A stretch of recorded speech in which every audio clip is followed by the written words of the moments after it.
Hello, welcome to Virgo Philippines. So, reading to for Virgo, Sun, Moon, Rising, Venus, Jupiter, Virgos.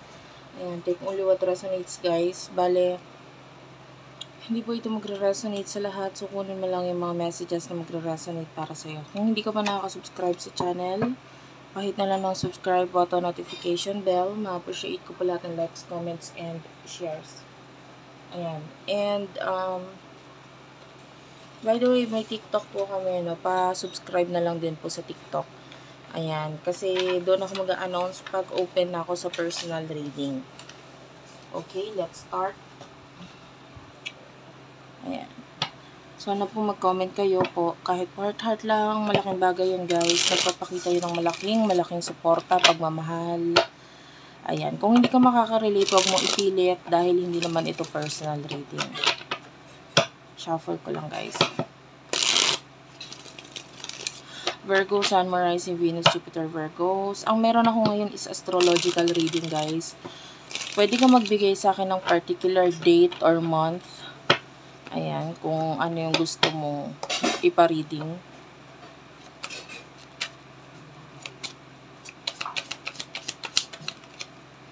Ayan, pwede mo i-avail yun dun sa aking TikTok shop. Meron dong astrological reading. Feel free to check it out. Five of Swords, Two of Cups, and the Hierophant, Taurus, Virgo. Sorry. It's Taurus. I don't know if you're, no, Queen of Pentacles. Yeah, Taurus, Virgo, Cancer, Scorpio, Pisces, Capricorn, Gemini, Libra, Aquarius energy. Ang energy nito nakukuha ko sa'yo parang may person in the past na maaring either ikaw yung nang iwan or umalis. Definitely there's separation sa inyong dalawa.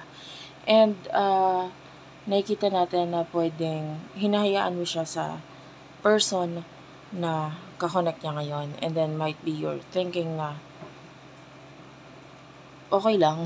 Parang ganon. Kasi maybe part of you, nagiging maganda naman yung flow ng buhay mo.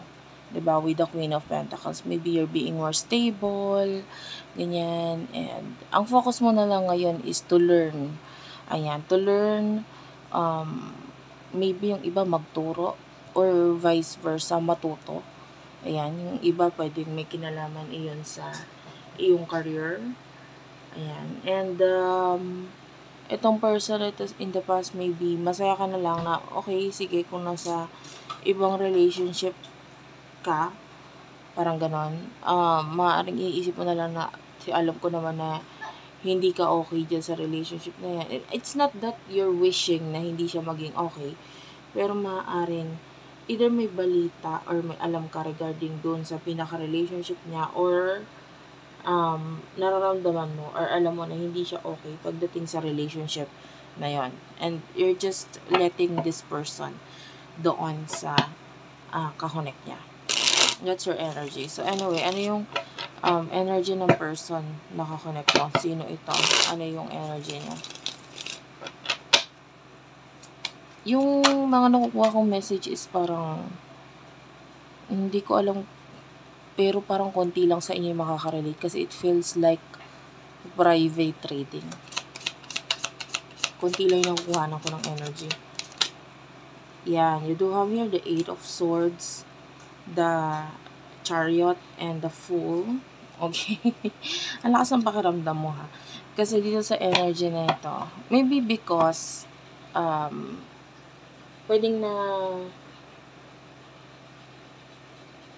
naririnig mo na madalas sa mga tarot readers, ayan, sa pakikinig mo sa akin or sa kung sino man ng mga tarot readers dito sa YouTube, or maybe pwedeng kahit personal reading, but I know na medyo naging malaki yung effect nitong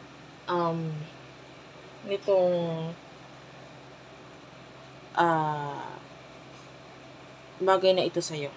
Okay? Nakita natin na maaaring nagka-idea ka kung ano talaga yung pinagdadaanan ng person na ito, and yeah, tama yung hinala mo or tama yung sinabi sa'yo dito. Your person is currently not okay. Nakakaramdam siya ng parang stuck siya sa situation or uh,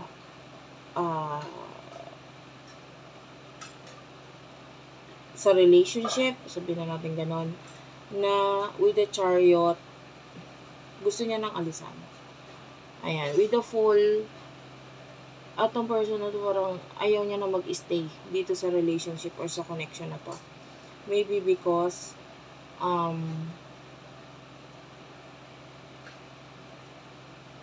gusto niya maging better. Yun yung nakukuha natin doon. Gusto niya maging better or gusto niya mag-take ng risk with regards sa, you know how we heard the Seven of Pentacles, Taurus, Virgo, Capricorn energy. Maybe may iniisip rin siyang new beginning. Yan. And parang ito yung gusto niyang gawain or gusto niyang maranasan. Pwedeng it has something to do with money. But anyway, itong person na to, with the Two of Pentacles, I feel like nagdadalawang isip na siya, parang gano'n. Kung itutuloy ko ba, gano'n, or pero mas majority na sa kanya ngayon yung gusto niyang umalis sa situation niya. Kasi pwedeng nahirapan siya or pwedeng hindi siya masaya sa mga nagiging resulta. Okay? So anyway, ano ang emotions mo towards this person?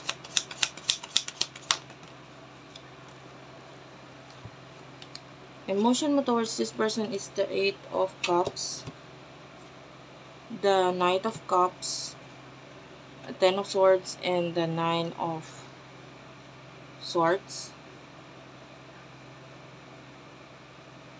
Kunin natin yung emotions niya towards you.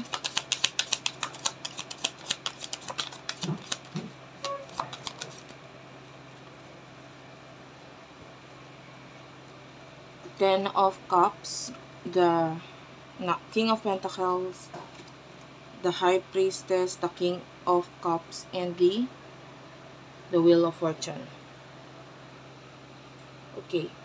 Emotion mo para dito sa person na to, I feel like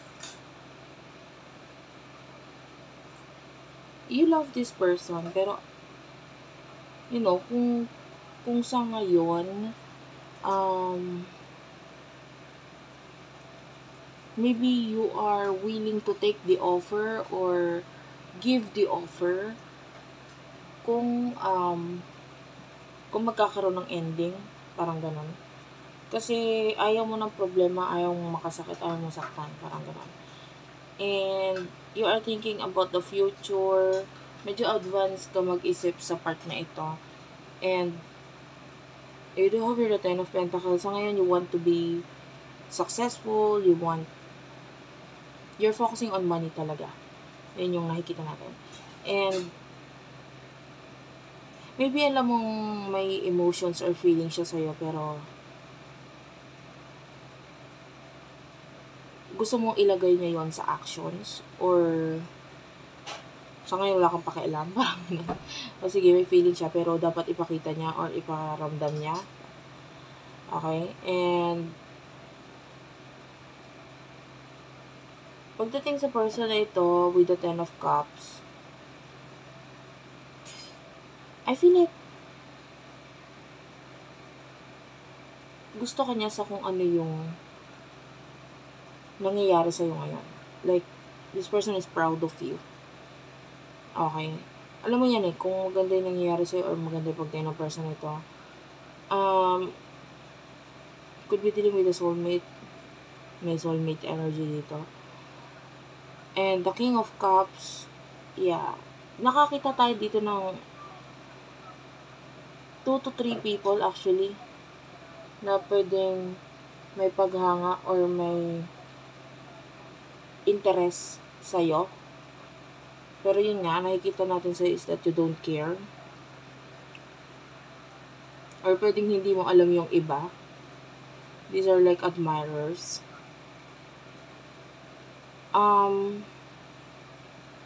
Definitely, this King of Cups, gusto niyang gumawa ng pagbabago. Kasi parang hindi niya mabago yung this is like a soulmate energy na parang kahit anong gawin niya, hindi naman nababago, hindi naman nawawala yung emotion niya para sa'yo. So, alam niya mahal ka niya. So, para saan pa, diba? Para saan pa na pigilan ko yung emotion ko. Alam ko namang ever since, mahal naman kita or gusto kita. Okay? Wait lang, guys. Okay, sorry about that. So, nandito na po ulit ako. Anyway, itong person na to, with the King of Cups, ramdam niya kung ano yung connection na meron sa inyo. But,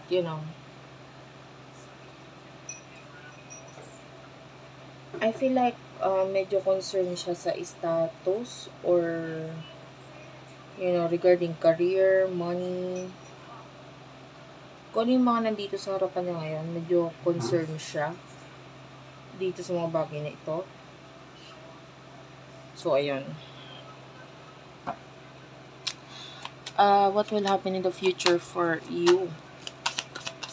In the near future for you. You do have the 6 of Pentacles, the Devil, and the King of Wands. Clarify the King of Wands, please. Queen of Wands is here. The 5 of Pentacles, Page of Wands. 9 of Cups is here.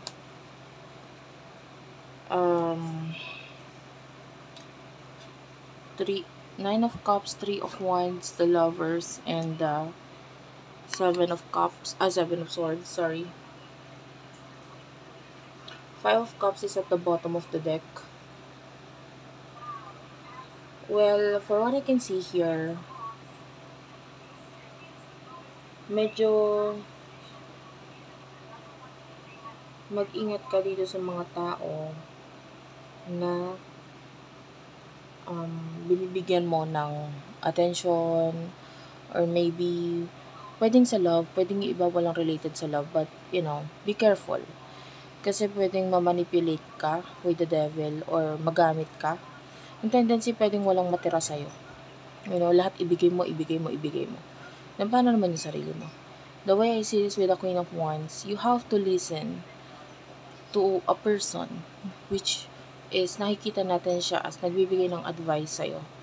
And out of nowhere, biglang dadating tong taong to give you advice, to talk to you regarding some kind of matter na pwedeng kailangan mo talagang marinig. And the King of Wands is here. Pwedeng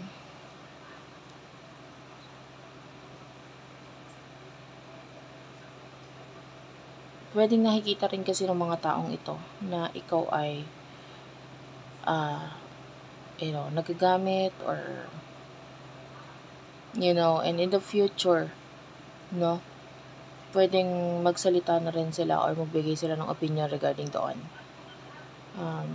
The way I see this, kailangan mong makinig, kailangan mong gawain yung action regarding doon sa bagay na yun. This person, I can see a person in the future na umiiwas because there's other options. Umiiwas because might be there's another relationship, either sa side mo or sa side niya.